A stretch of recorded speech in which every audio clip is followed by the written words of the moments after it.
We're doing Last of Us first.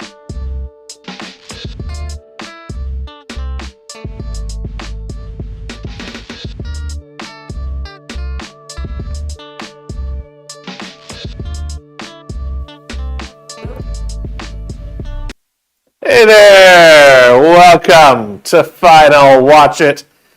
I'm Matt Christy. And he's going to show up eventually. We're so prompt in the show anyway, moving from 9 o'clock to 10 o'clock to whatever the fuck time it is right now. Yes. Anyway, hey, make sure you like, subscribe, and ring that icon notification bell thingy. Whatever platform you're on, do it. Just do it, you fucking cowards. We're coming here today to talk about two shows once again, because we can't get enough talking done in these upcoming weeks. We're going to start off with The Last of Us Season 2, Episode 3, followed by Andor Season 2, Episodes 4, 5, and 6. James, I hear you've actually seen every episode as required for this program. Mm-hmm. Yes.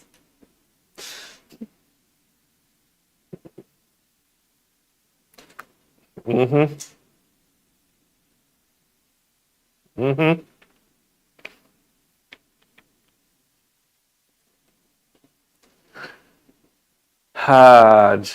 James Cope and his wonderful repertoire of video viewing.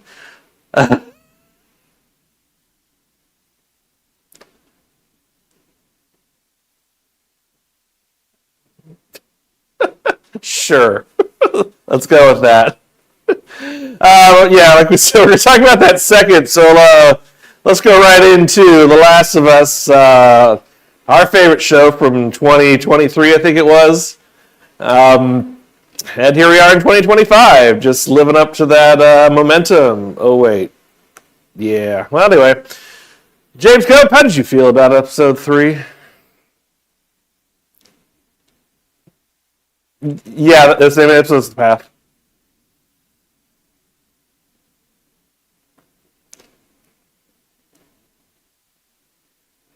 All of whatever there was.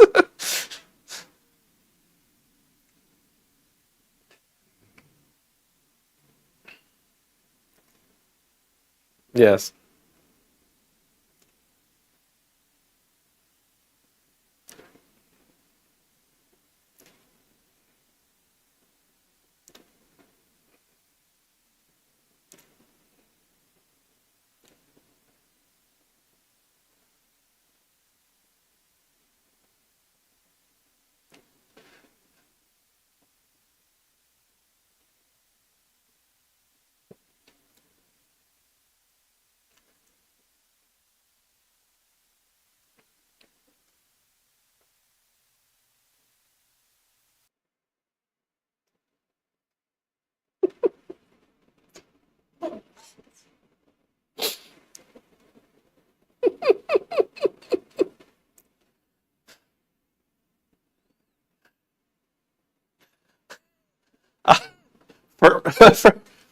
First off, I want to comment how ironic that is, considering you sent a meme of how Andor put you to sleep.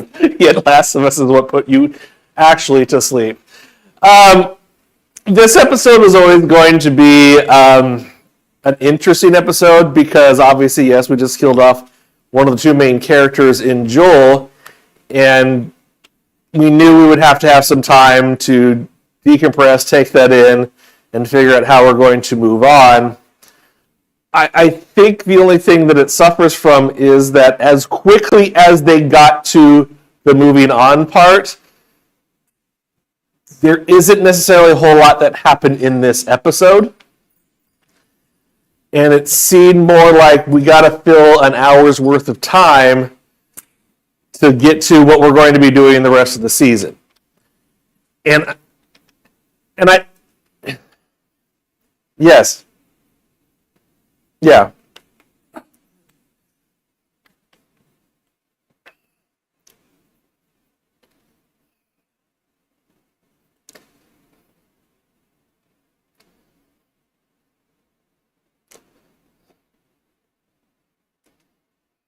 We'll note it down.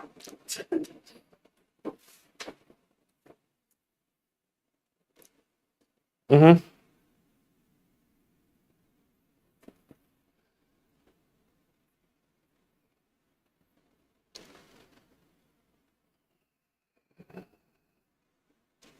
Yep.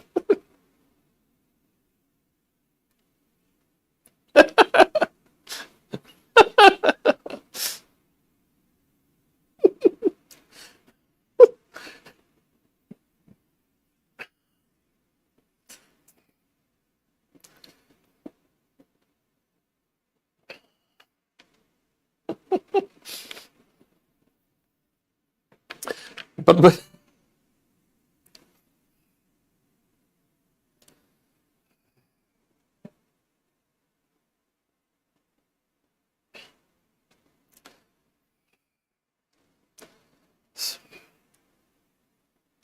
yeah,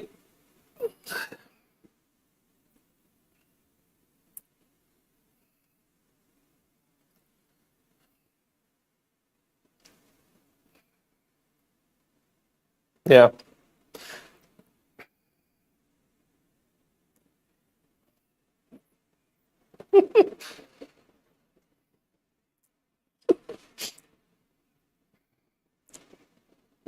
Oh, yeah. Well, they didn't Walking Dead us to the point that they didn't even have a single zombie-like character in the episode because Walking Dead, for as terrible as the second season was with hanging out on the farm, they always threw a zombie in at least once every episode. There was no forced zombie in this episode, so uh, so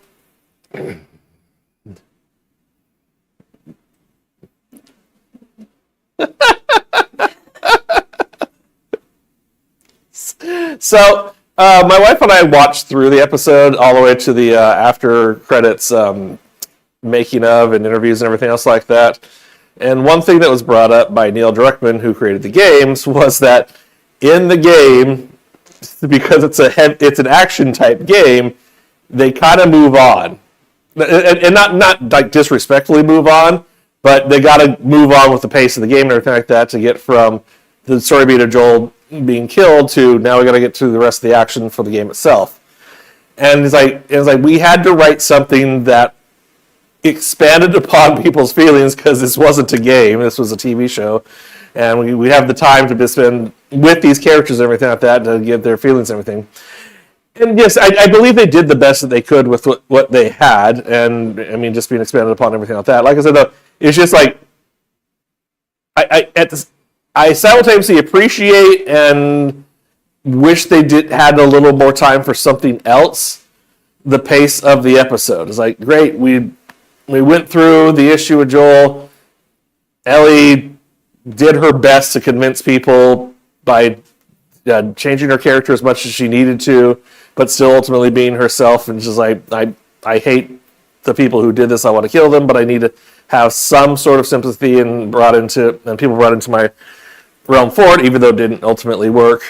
And oh hey, it's a wild smoking Phat J appearing in the scene. We are having a show. But at the same time, it's like the end of the episode.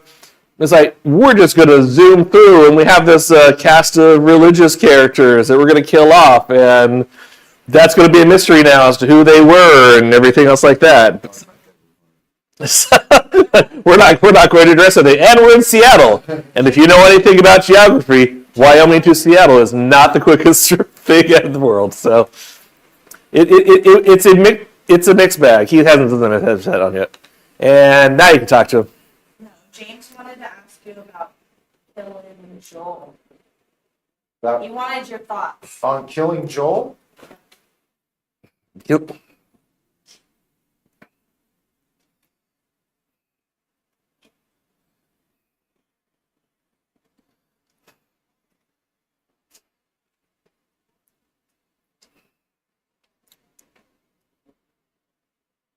I didn't play the game. I only watched the game. So for me in the game and in this, it was very much like a killing of Ned Stark. You know what I mean? It was just like a surprise. It was like, oh, okay, I thought we were going to be following this person again, but now obviously we're going to be telling a different story.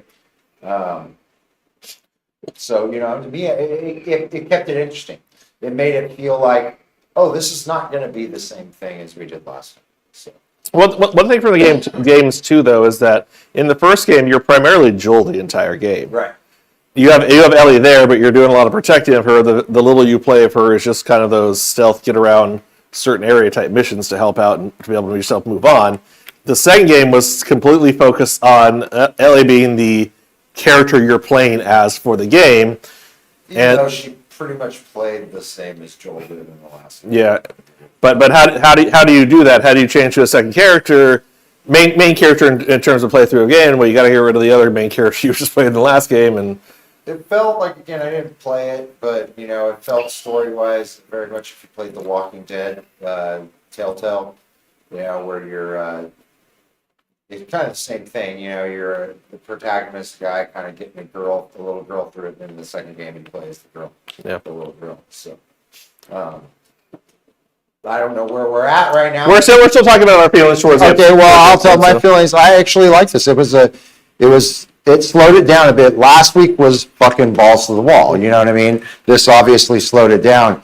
The weight of the things that happen, you felt them. You know what I mean? You felt them a little bit more than in at least the story progression that I saw of the game. You know what I mean? I felt like they played upon the weight of Joel's death a little bit more, what it felt to the town, everything like that. I'd mention that because, as I said to James, Miranda and I watched the after show stuff for when it premieres, and Neil Druckmann's talking about how in the game it's an action game, so we got to move on. We have story for it, but we got to move on because people are there for the action, everything like that. And it's like we had to write something different to at least we have these characters, we can use them, we can see what their thoughts and feelings and everything are.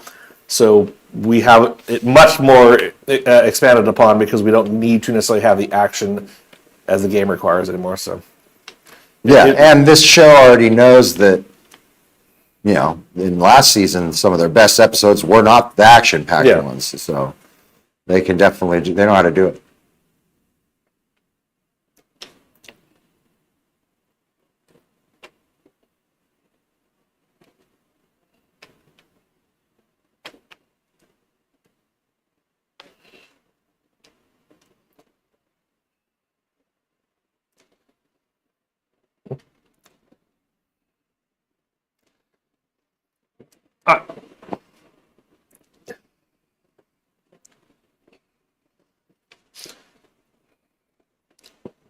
I think they showed a good.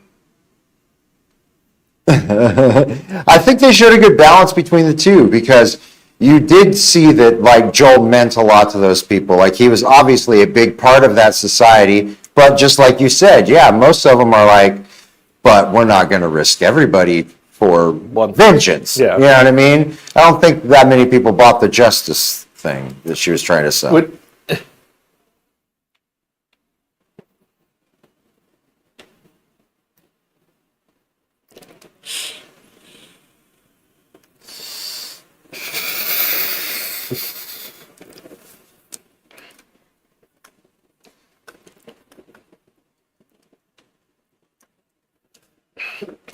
That was a lot of fucking zombies. I'm pretty impressed. Yeah, honestly. I don't think since the initial outbreak, there's ever been a situation in their lives that 1,000 or so zombies have come at them at one time. But you're right. Now that they know that can happen, it's time to start prepping a little better. So, spoiler for what we're going to talk about later, but I think I want to compare real quickly the feeling towards a person dying and how people didn't feel it in this show to what we're going to talk about later in Andor in terms of how certain characters feel about how expendable or how much they care about certain people dying for whatever's going on. For sure. It's an interesting dichotomy there between the two. Yeah. Another thing, again, Catherine O'Hara is just great in this episode as well. Got to use her as much as you can. Yeah. Not going to get her much more for this season, probably. Right.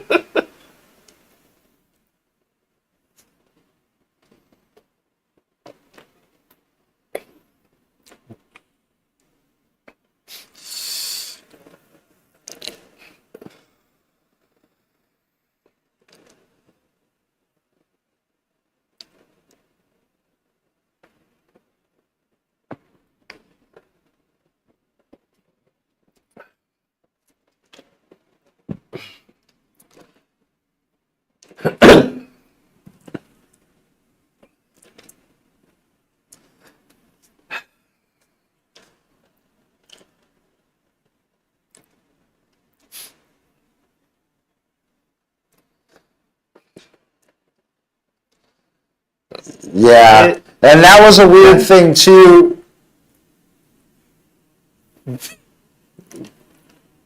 That is every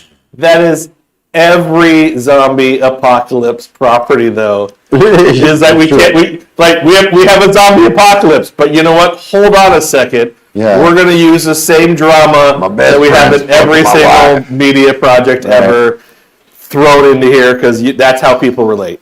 Right? And that's also that particular like little part is it's kind of them trying to fix their timeline because in the game she goes right out afterwards and they had to buffer some time in between, so they had to give something. And there's a few differences because it's the brother that goes off, I think. He's the one who kind of goes off half-cocked trying to find him. So, they're playing with a few different things in there. Some of them hit better than others.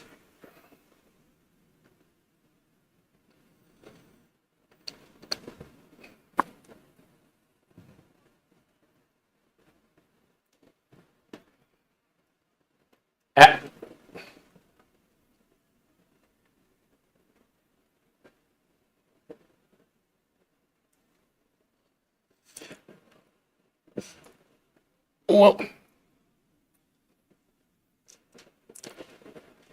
yeah, and brother in this over the game has more to lose because he's got the wife, he's got the kid on the way, or the kid's there. I don't remember. he has the one kid. There's the one kid. Yeah. So he's in the game. He's more lone wolf. You know what I mean? He's more willing to just go out and sacrifice himself. We're here, and they've made him much more a part of the community, and like I say, giving him his own family, and more to lose when it comes to that. Well, I mean, this was established from the first season as well that there has been a very long time between Joel and Tommy seeing each other. It's true. So it's not that they're estranged, but you're as estranged as you can be when you can't communicate directly with somebody because there's nothing like phones or reliable mail service. Right. So it's a Tommy's been living his own life thing. He cares about his brother, but he has his own life, and he helps manage this town that he built up and everything. So.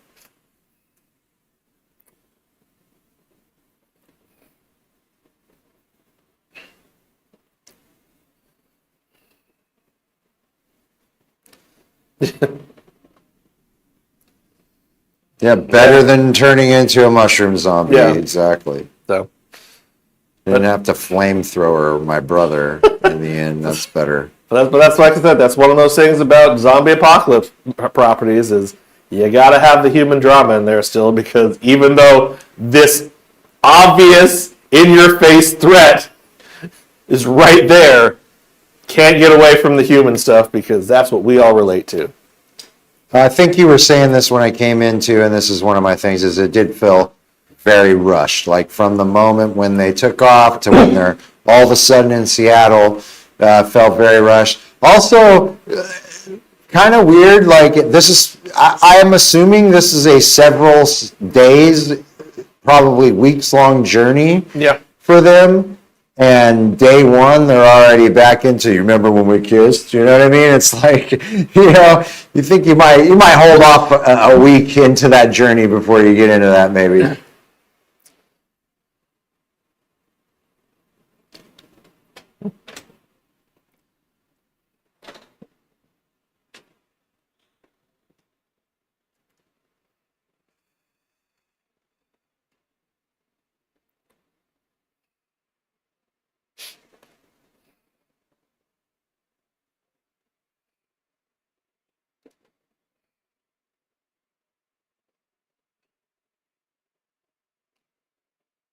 And we find out the bad guys are way, way, way more than they had expected Yes. to.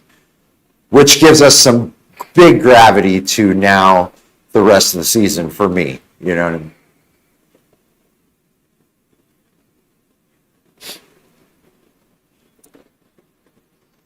Well, and there's that thing that Catherine O'Hara says that is kind of like, I think the question is that nature versus nurture. Like, she is a lot like Joel. Was she always just like that? Or is she just following suit to what Joel would have did? Because we still haven't answered the question is, does she know what Joel did for her? You know what I mean? And is that a question as to why she's doing this?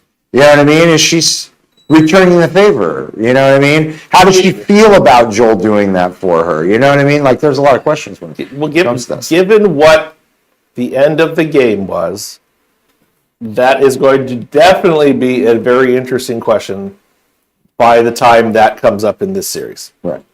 I don't want to spoil it for James.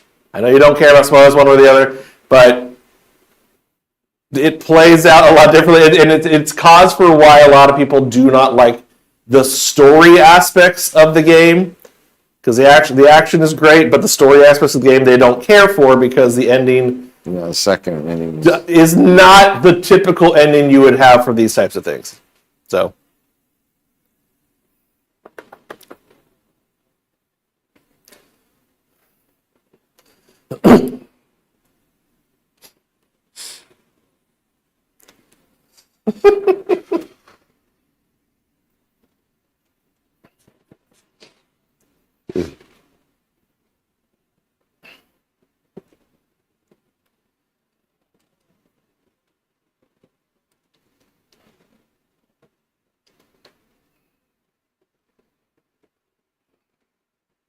Yeah.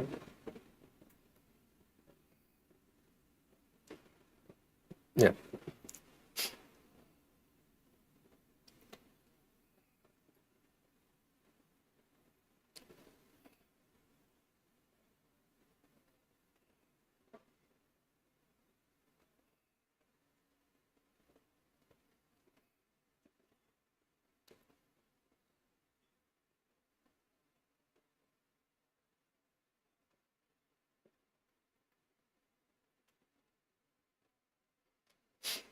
Wyoming. Wyoming. Yeah. Well, I feel like there's a little bit of there's not a lot better to do. You know what I mean? Like, if you're gonna go, you want to be excited. Like if you do live in a zombie apocalypse, you don't want to like die of like the flu in that fucking town or something like that. You know what I mean? Like, I feel like you'd rather go out avenging your buddy, or something like that. So here's the thing, and I think it played into it a lot. Like Jared said, where it was in the game that you kind of immediately go out after the death happens. You have the 3-month plus buffer that they have between when it actually happens and when she finally goes out to head to Seattle. The second episode, all that snow and everything like that was for the most part really shot in snow. It was not studio snow. It was actually, we went out in the snow and shot this. So bundle up, boys and girls, after in this production. So yes, they did. Yeah, so I think it's more about it that they did not want to shoot in the snow that much anymore. Yeah, they're like, let's just wait. Let's just shoot in the decent weather and everything else like that. So, but,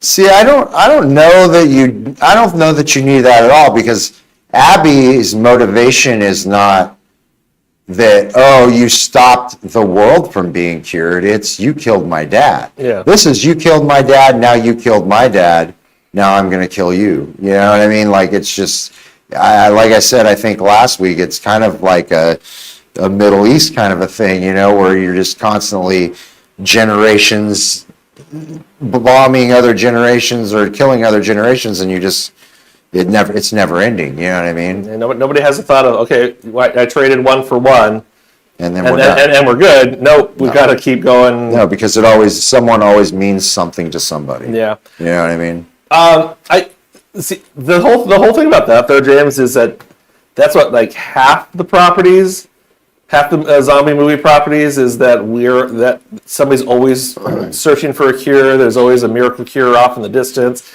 That's what we're going for and everything else like that. So, I mean, yeah, I'm sure in their head they did have the thought that they could actually save and stop everything that was going on to restore the world somehow. But at the same time, that's just the thing for zombie apocalypse things. Is like that there is that hope, there is that try. How realistic it is, I don't know, because we've never seen it actually happen. Could it happen? Maybe. But the percentage is very low, so whatever.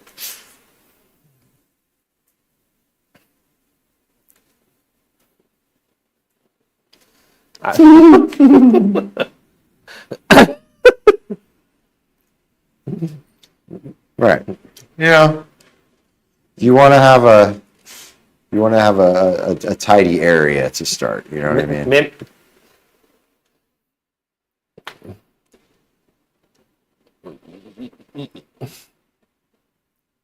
Look, that may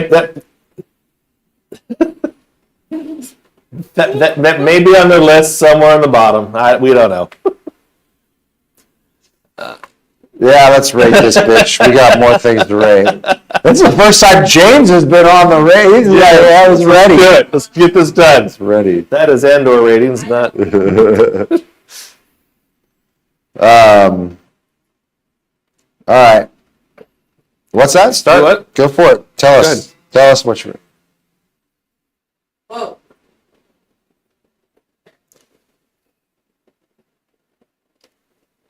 Okay.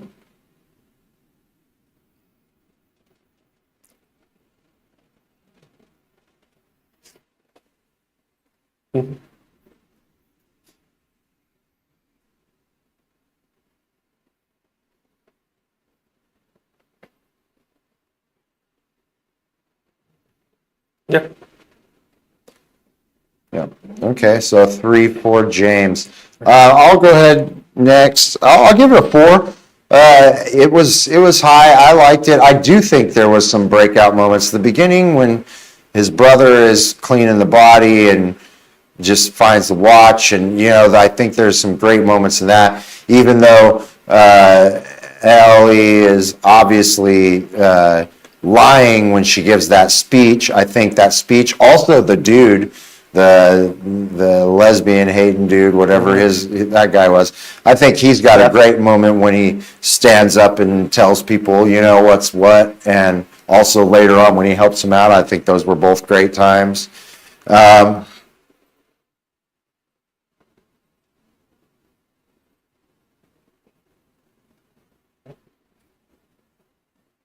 Right. Right.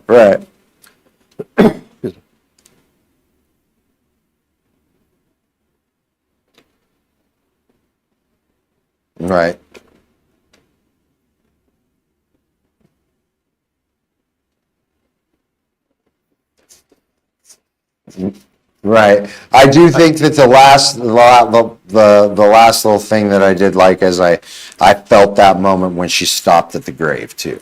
That moment when she had her time with him at the grave, that was a good moment as well. My only issue with that when they said where the grave was, it's like, you're going to Seattle, you're going to go 10 miles out of your way the opposite direction of Seattle to go see Joel. I mean, great, you're going to go see Joel, but that seems a little like a waste of time and resources to go that far out of the way. Yeah, but whatever. They made it to Seattle in 23 minutes, so it was fine. 23 screen time minutes. Woo!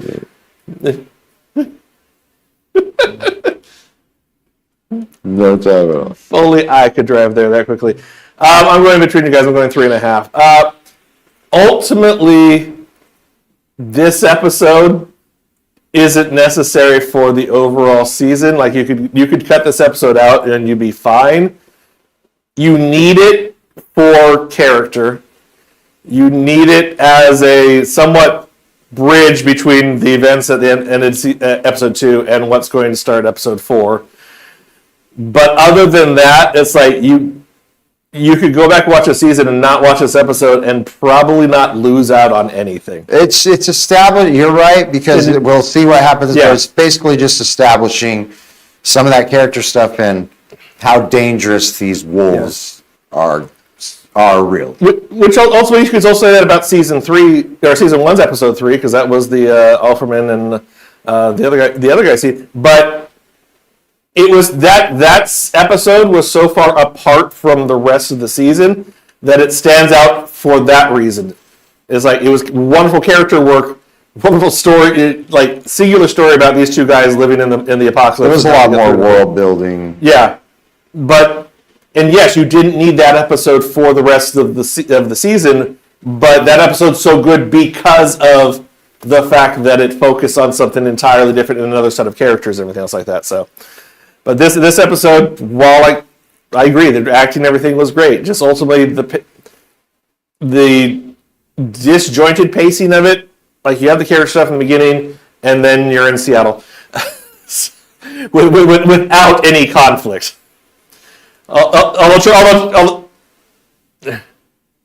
Yeah, exactly.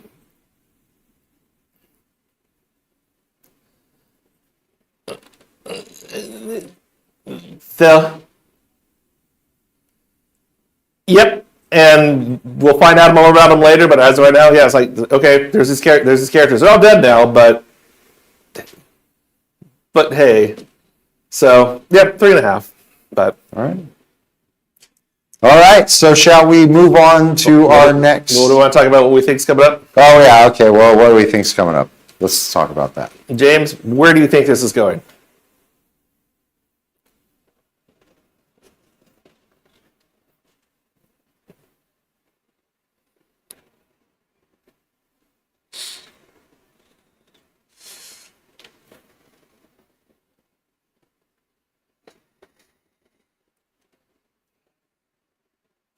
Mm-hmm.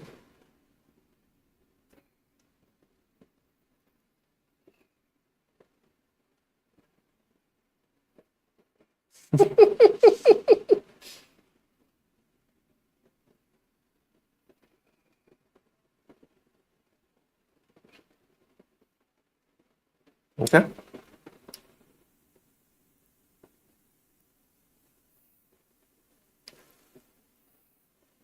Okay. It's good Joel full circle, Yeah. right?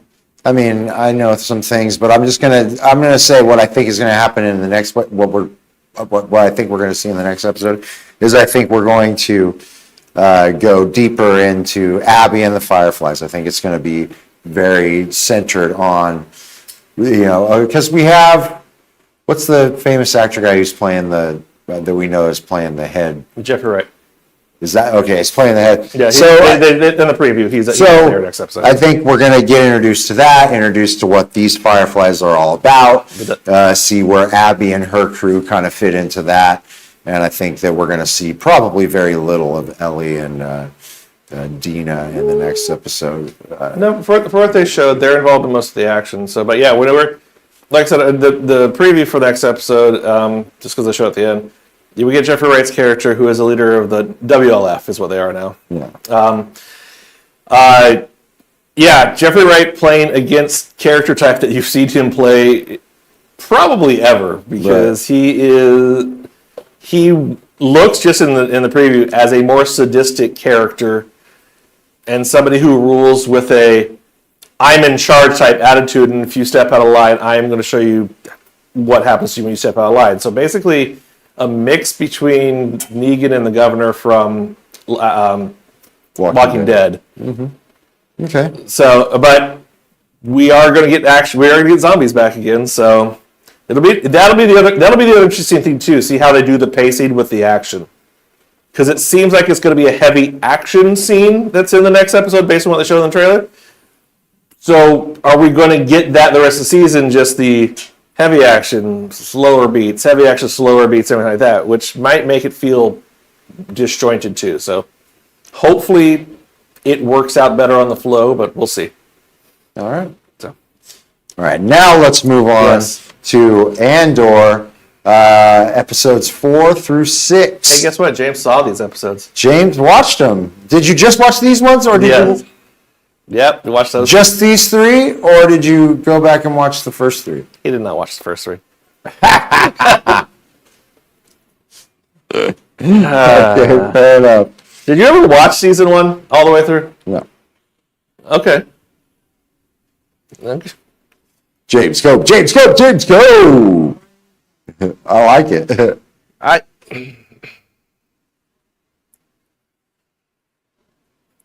Yeah. Yep. Yeah.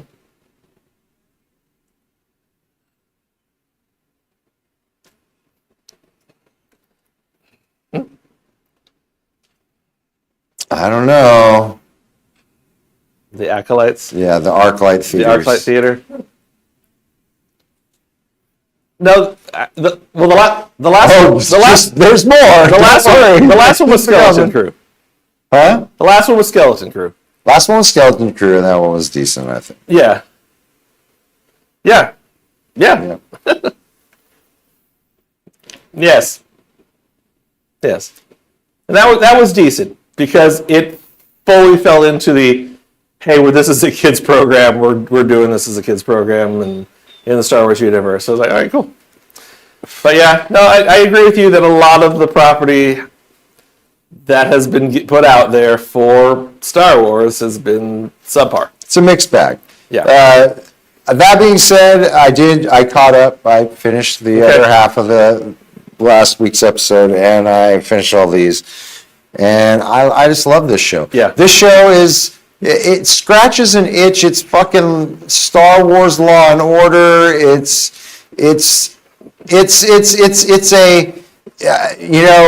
very House of Cards. It's very, it's those type of shows, but in the Star Wars universe and done in an earnest way.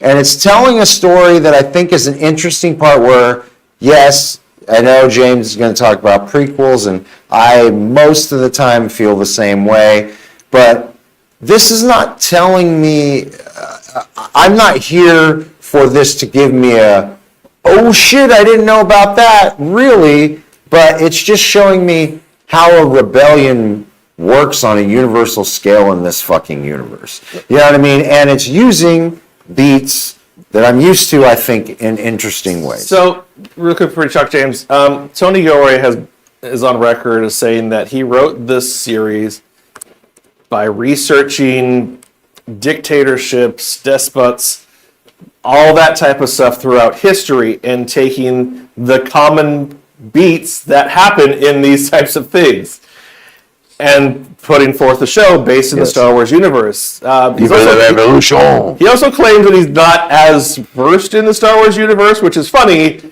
because there's a lot of stuff that happens in Andor is like, you got to be pretty specific, have pretty specific knowledge about certain things that happen. Well, he's legends got to and have stuff a like that. team of people he's like, hey, I want this to happen. They're like, well, it'd be fucking cool. Possibly and everything else like that. But the one thing to me that this series is now proving is how absolutely stupid the dictatorship that we're living in is by comparison to past dictatorships.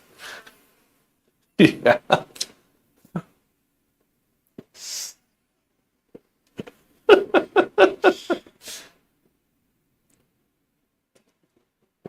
Yes. Yeah. All right, James. Go for it. Let it rip.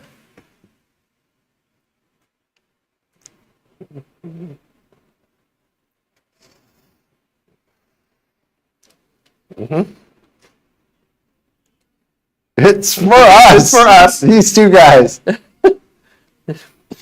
Yes. No, that's fine.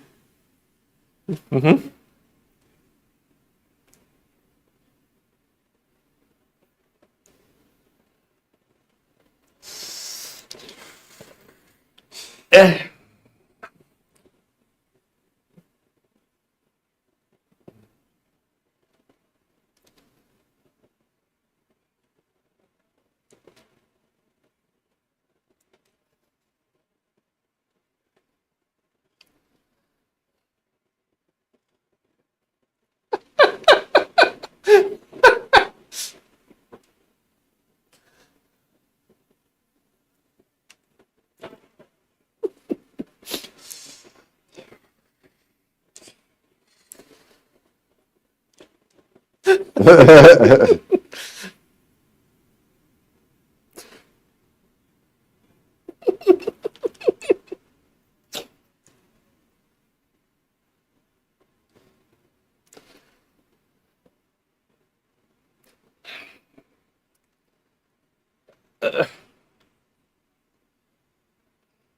But it's like what's the dude that does like Vietnam and all these, you know, Ken Burns? Ken Burns. It's like a Ken Burns. Yes, I know the fucking storyline, but if you're gonna tell me that story, even though I know the ending, and give me beautiful things and these beautiful asides about these people that you just didn't know that were so prevalent. You know, you go back and you watch some of those documentaries and then you're like, oh, Dickhead fucking Johnson did all this shit that I never fucking knew. You know what I mean? Like, I feel like I'm getting that. You know, and that's what I feel this show is. It's almost The Ken Burns of Star Burns, Star Wars Rebellion fucking show.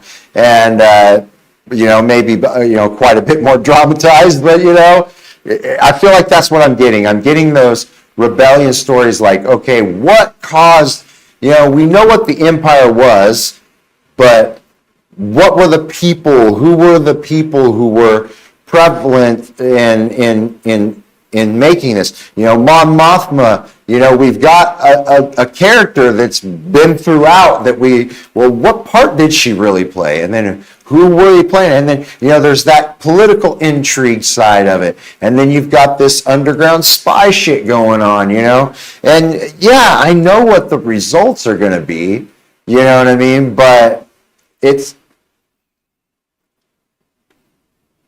but we grew up. Yeah. And some of us like Law and Order and documentaries now. And so we want our Star Wars to mature with us. You know, it's the same thing with Spider-Man. You know what I mean? They're going to have...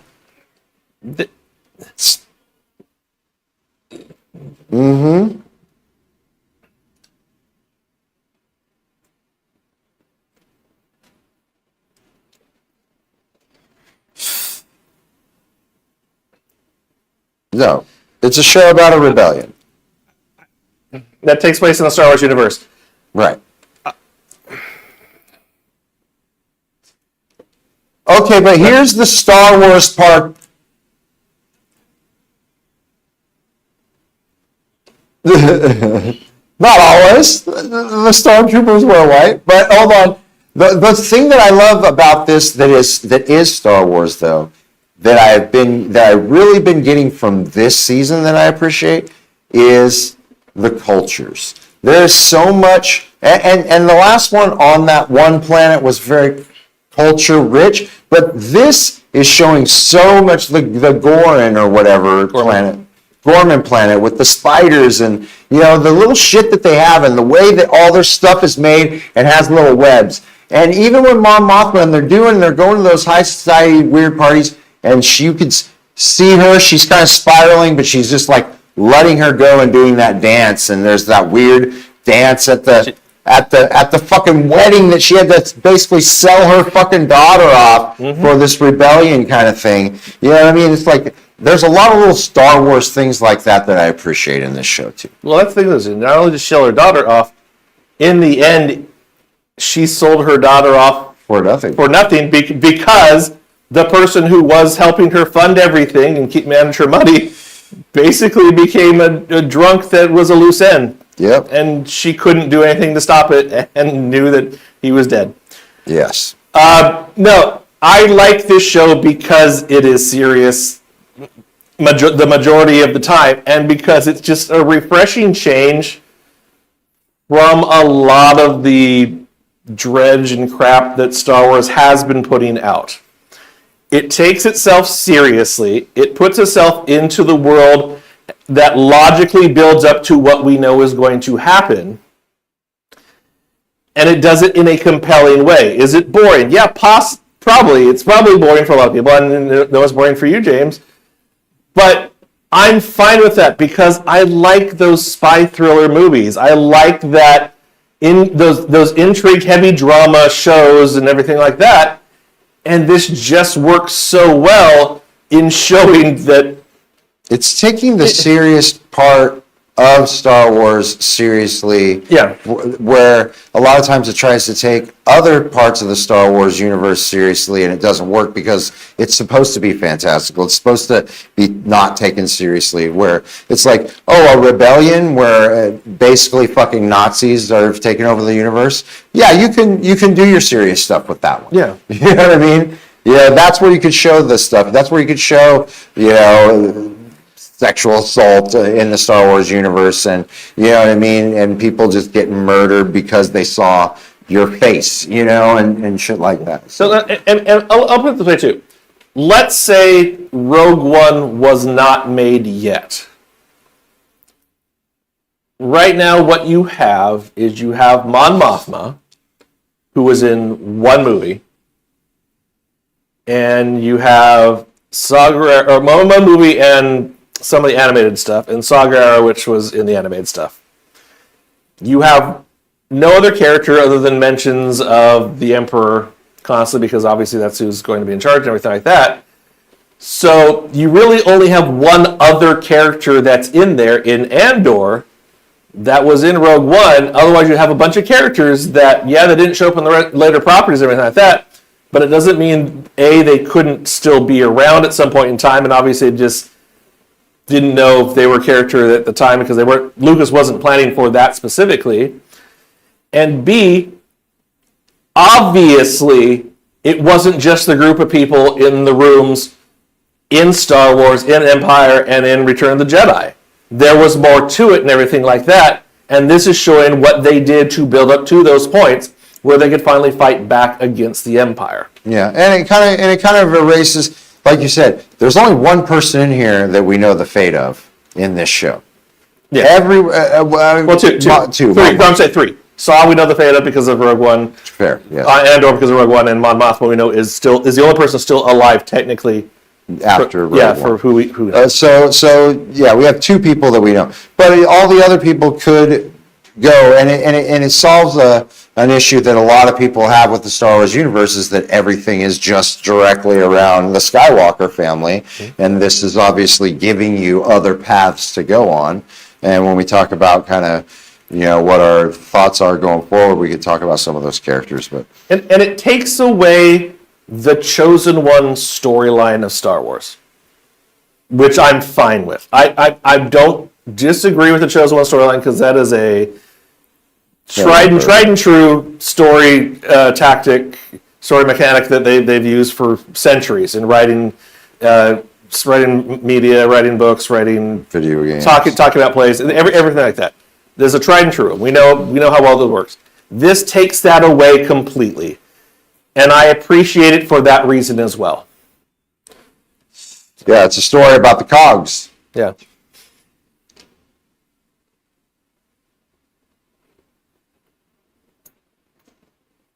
Mm-hmm.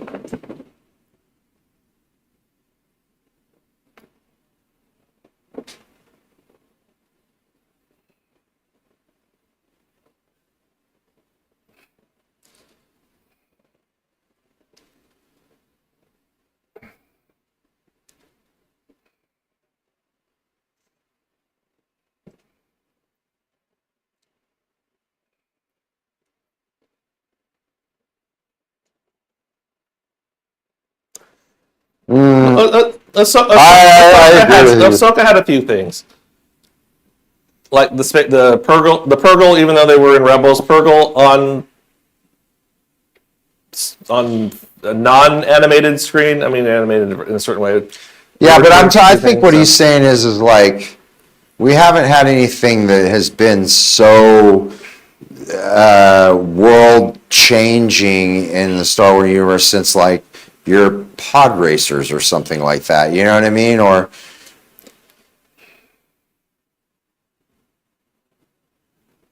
like we didn't have anything in 789 that I don't really think matched. I think they tried to with like those weird horse creatures or something on that one Vegas world. Right.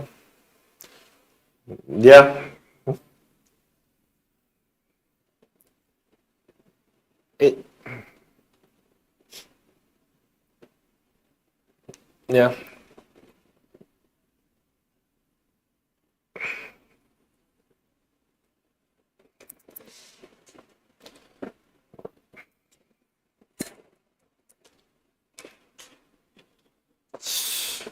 Yeah, was that where she... That's probably the one thing from 789 was when she wrecked the fucking ship through the whatever ship. That's The whole the Holdo move was probably the thing that we'd never seen that changed things. You know what I mean? Yeah, no. Ryan Johnson took a lot of swings, which I think we discussed before, but it's a great standalone movie in the Star Wars universe, and it doesn't belong where it is. Yeah. Canto Bight, yeah. Now there are some interesting characters in Canto Bight, which a lot of them are being brought back in this series, just as background species and everything else like that. But yeah, no, it's a great standalone movie if that's what it could have been. Also introduce some good things that they probably should have kept with. And that's what Andor is. It's a great standalone thing. Yes, it's a lot longer. The only thing I'll disagree with you on, just outright disagree with you on, James, is you saying it's being padded.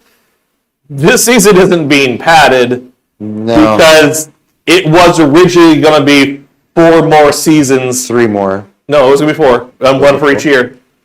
Okay, yeah, you're right. It was going to be 4 more seasons, the length of season 1, but for each year. Yeah, so I think I tend to agree. I think it's moving at a clip that I'm more comfortable with than last season. Last season, I do.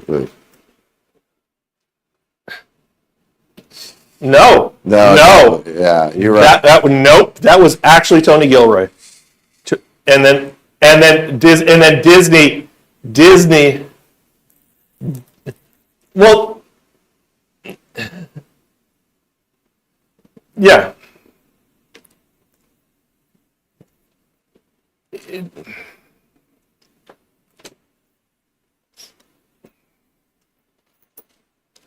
Hey, can we get a drink out of the car, please? Well, that's another thing that I was pleasantly surprised about was the drug use. Like they've always tiptoe. It's always been a like say no to drugs, death sticks or whatever, you know. Yeah. But you know, and they tiptoed around it. I think in Solo with the spice or something like that. But you know, you got people with drug problems. You got Saul. You know what I mean? You've got you know. We haven't even talked about fucking Forrest Whitaker killing it in his episode. Yeah. Like that, it's such an interesting character that is, again, another one of those characters where it's like, here's a crazy fucking wartime hero. Yeah.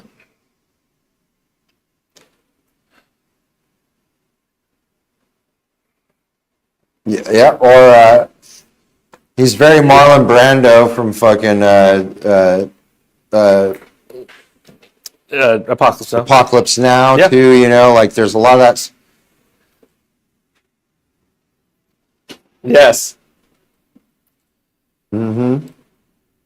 And fun, and adds an interesting element. Again, this is a part of the rebellion. This is like almost a terrorist cell of this rebellion. You know, similar to what? Thank you. To what? What's his name? Kilrig, Koenig. What's Ben Mendelsohn's character's name? Krennic.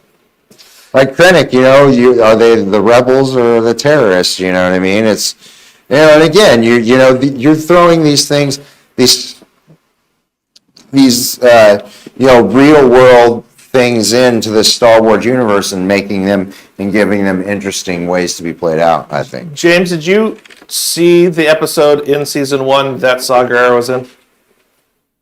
I don't think he did. Yeah. Okay, that's fine. The only reason I bring it up is because, the characters in Clone Wars and Rebels a lot more, so they explore him a little bit more. But the scene from that in season 1, where he basically says that, look, this is my way of doing fighting, is going in, causing much damage as we can, and take him out.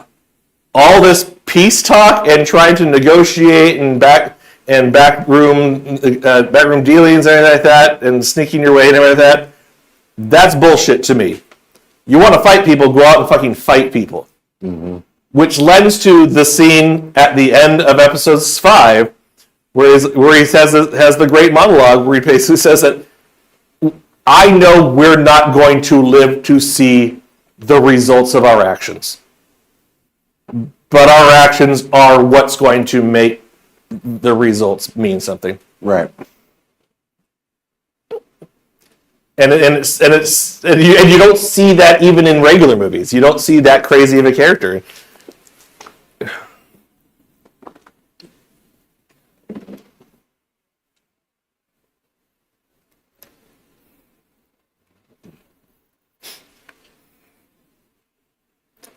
Yeah.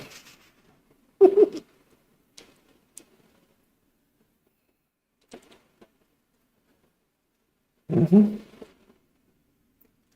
Yep.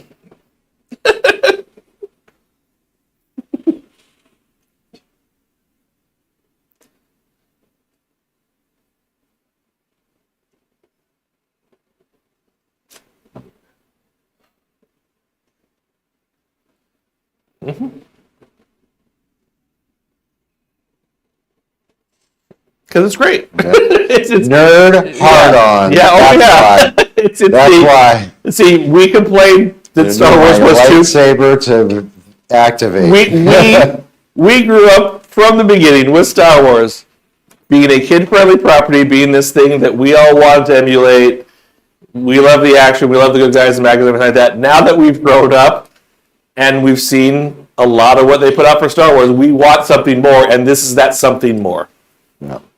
All right, well, let's rate this something more. Let's go to rate this something more. Okay, James, might as well start us out.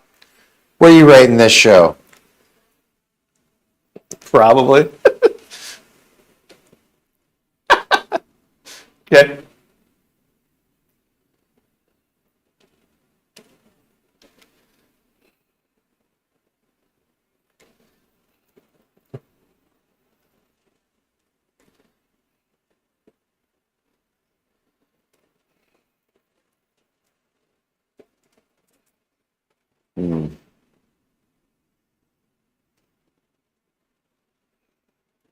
Yeah. Okay. All right. Matt? I'll give it a 4 because it's out of 4. So, it's still one of the best things on TV right now. While it seems like there was a lot of things that just seemed like were just thrown in for no particular reason, this show doesn't waste the time that it has to screen for what is going on and why it puts certain things on screen at any given point in time.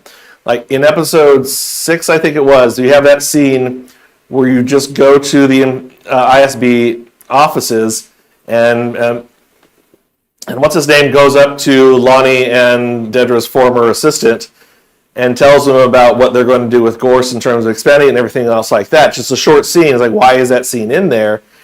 And then it turns out that it is very important for the end of the episode. There is a lot of that in this season. And as much as you have to pay attention and absorb a lot of things in a short amount of time compared to season 1, I am appreciating how well the writing and everything is, that they condensed the story down to just the 3 episodes to get all the information that you need, and everything works well together.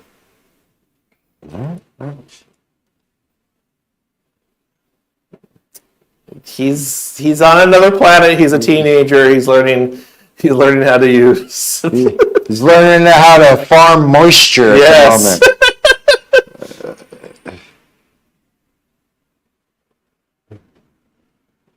moment. Yeah. Nah, man, he's at Tashi Station picking up some power converters, man. Hey, man, I gotta go down and get them power converters, bro. I'm also gonna give it a 4. I love this show. This is for me. I'm all about it. I want to get into this nerd kind of stuff. Again, this is coming from a guy who usually shits on any show that doesn't have a lightsaber in it.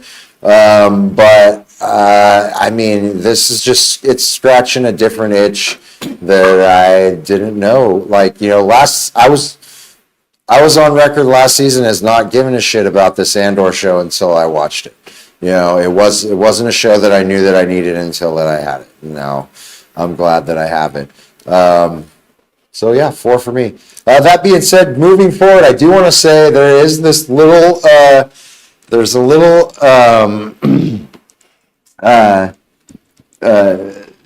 what is it? Kind of fan theory. Fan theory? No, yeah, definitely. No, there's a little fan theory that I heard that is very interesting to me, and I hope it's true. Going off of what I just said earlier about me wanting to have lightsabers and shit, there's a fan theory that Lucian is actually someone who escaped Order 66, and he's a secret Jedi who's cut himself off. Luthen. That has cut himself off. Apparently, there is a guy that kind of goes by a similar name that he does that did the same things, and blah blah blah. So there's some way that he might be a secret Jedi, and I'm here for it.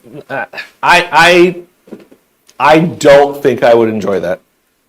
To be honest, I don't think if all of a sudden he busts out a lightsaber. I'm not saying he busts out a lightsaber. Just to use it. I'm saying he could be one of them that the reason why he can hide himself is because he's done that whole shit where he cuts himself off from the Force. That's fine. If that just exists as a backstory that's not actually shown in the show, I'd be fine. I'm fine. Whatever on fan theories for things like that and everything like that. I just think that for what this show is, it's not needed. And it would, I don't know, lessen the character maybe to me if he was this all-powerful and everything else like that. And yeah, I think if you play it off, because he's very upset, and he says he gave up everything. So there's some sort of a backstory for him, too, that he was very wronged by the Empire. And he says he's been fighting the Empire for longer than the Empire has actually existed, which is one of the reasons why the people say that. And so, you know, for him to have been lost everybody that he had in Order 66 and then have to cut himself off, and him being like, this is the way that now I do it. I start this rebellion. And, you know, I don't need to be a Jedi to do this thing. I need to be this person. You know, that he's changed. He went from a person who was doing good for everyone into someone who's just got to do whatever, you know. Do you think it's something that actually will be shown, or just serve as a I don't theory? think you have to show it. I think you could just have him reference it. Well, that's what I meant by shown. For this show, showing isn't showing. Showing is we're going to, in great detail, explain everything to you. And okay. My theory going forward is that Luthen is going to out himself because something happens to Clea. And I think that was shown in this arc.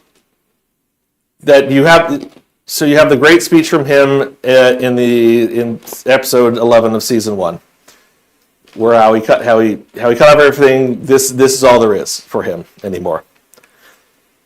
And he has an argument with Clea in this episode, and they're dynamic, even though they're platonic and not at all related. I think it's going to reach a point where he actually cares about her enough that that's what's going to do him in. Because she was his Padawan. Sure. No. I think that's what's going to do him in, and that's what this season seems to be exploring. If not for the end of episode 6 where Bix gets revenge on Gorst, I had a feeling that she might have actually killed herself by the end of this arc. She may still kill herself. Yeah, maybe. And it's totally logical for that, and it makes a lot more sense to why Andor is the way he is in Rogue One, and why there seems to be no attachment between him and Jyn Erso or anybody else that he's really with.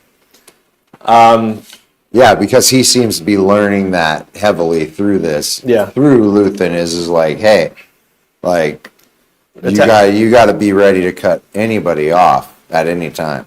Yeah. And he does it with Mon Mothma too, and the drunk dude. You know, he's telling her that in the last 3 episodes right off the bat, like, hey, this guy's gonna be a fucking problem, and you know what's gonna happen. You know, and Mon tried to be as out of it as she can. It's like, I don't know what you mean. And yep. No, it's not that the show is French. The Gormans are just based upon the French and that part of history. Episodes 1 through 3 has nothing to do with them specifically. It talks about why Gorman's important. Bush. But it doesn't actually focus on Gorman or those types of characters or anything else like that. Yeah, and then their Gorman culture is definitely absolutely based off of French. But that's a lot of Star Wars. Star Wars is based on an awful lot of things. It's just you just happen to come in on the 3 episodes where that is the focus.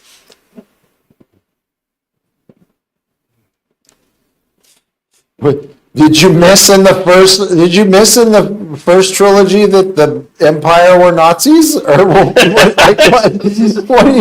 happening? It's always been this way.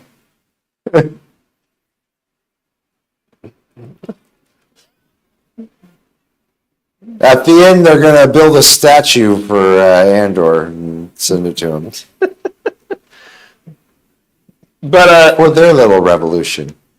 I also don't think we're still getting K2SO until episodes 10 through 12. I don't think Andor is going to get him until the last arc. Because the next arc is supposedly going to be this version of the Gorman Massacre. Little backstory for you, James. The whole thing they're talking about, Moff Tarkin landing his ship on top of people and killing 500 of them in the middle of that square.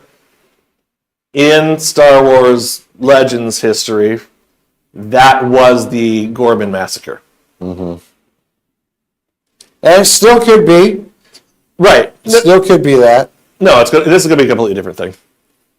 You don't think there's a possibility that Tarkin comes in and stuff? I don't think Tarkin's going to show up in this. Well, I don't think they need him to show up necessarily as much as a ship needs to show up.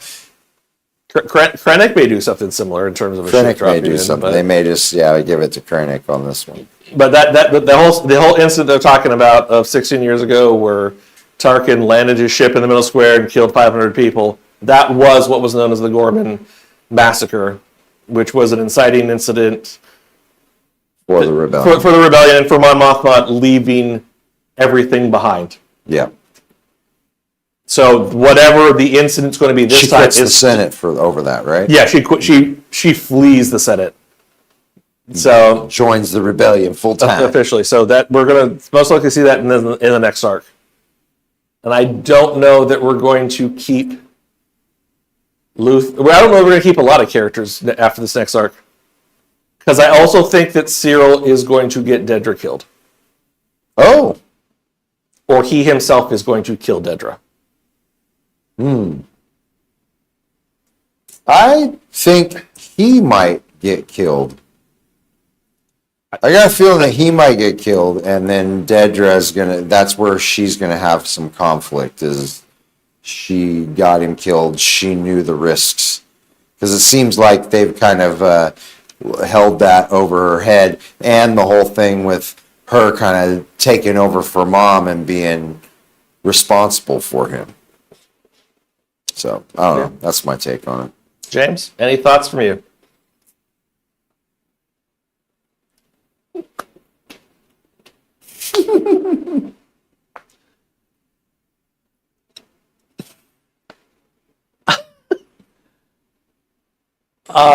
That already was happening at the end of season 1. Fair, fair. I think you should place a bet. I think you should go place a bet on this one. Buy 2. Even money. Yeah. There you go. Okay, boys. Next week we got a big week. Yep. Next week we not only have another episode of Last of Us, we got 3 more episodes of Andor, and we have our review of the Thunderbolts. Mm-hmm. So, You seeing that Tuesday, James? You,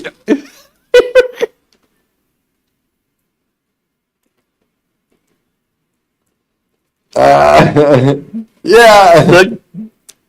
the critics right now are loving it, so Yeah. I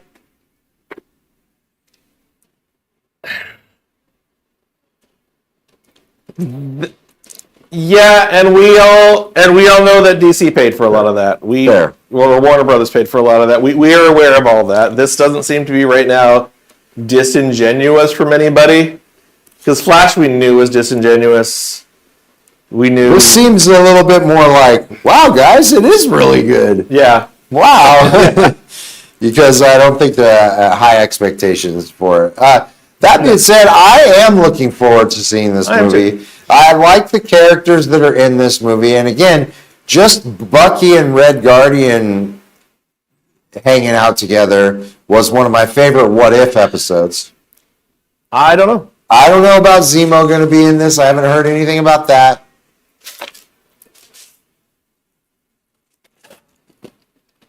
I think we would know by now. They've about We can put definitely- everything yeah, on the trailers I mean, anymore. I do want this one is it. prediction from each of us before we go. Okay. This is Thunderbolts asterisks. Yes.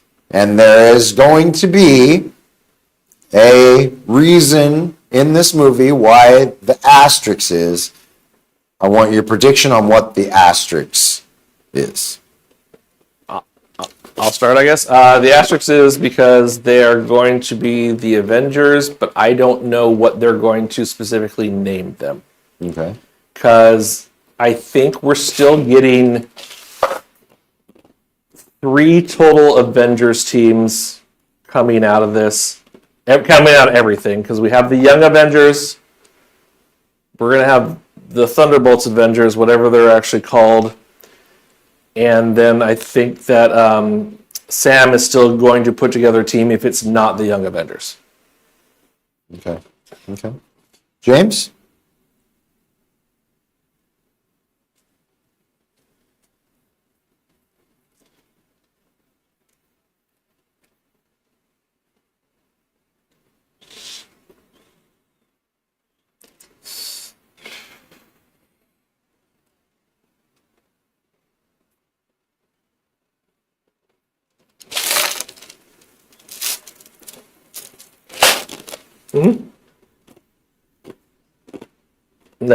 Yes.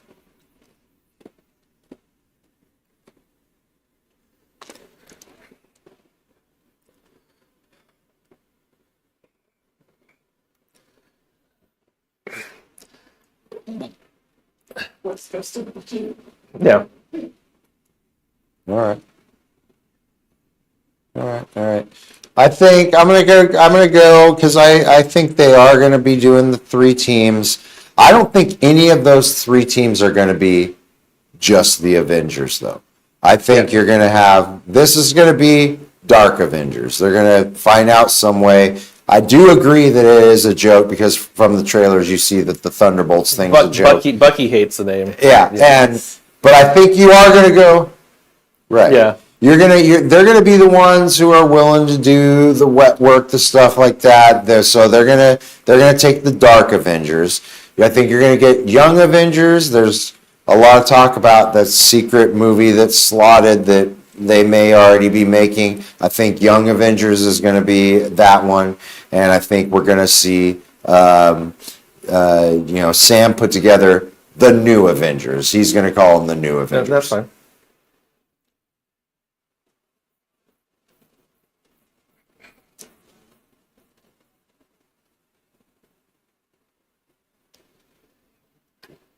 That was the yeah. It was the original. That was the date, original. Yes. Yes, that was the original release date for King Dynasty. Oh man. Hey, Marvel. Oh man. We remember. Well. Pepper's father remembers. Mhm.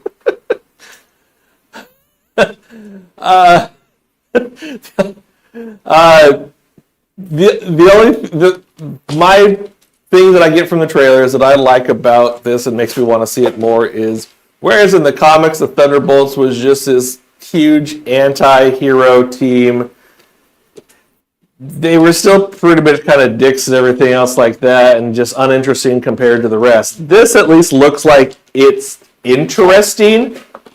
Like they're using the Thunderbolts name because it exists in Marvel property, but they're not making it Thunderbolts. No. Because if they were making it Thunderbolts, it would essentially just be the Suicide Squad. Yes. And this, I feel, is, even though The mission. it's got a lot of the same beats, Yeah. it's trying to be something different. Yeah. It's trying to be something unique. So we'll see. We will. It's a whole bunch of super soldier serum people. And we'll also see what James has actually seen by next Thursday. We shall see. What is the over under? My pick is he will have only seen. Listen, if we just have to tell you about Andor next week, we're all right. Yeah. All right. Try to see the other We'll two. talk about it. All right, well then let's wrap it up for that this week. Thank you all for watching Fine, I'll Watch It. Make sure you like and subscribe for more of this and all the other fun stuff here on Getting Nerdy. Until then, I am Smoking Phat J. We're now getting nerdy again. All right. Well, we're on the Getting Nerdy channel. Okay. That's what channel we're on YouTube. I am Matt Christy. I never knew because Yeah, the whole well. of the channel got shut down. I am Matt Christy. All right, we'll see you guys next week. Peace. Bye.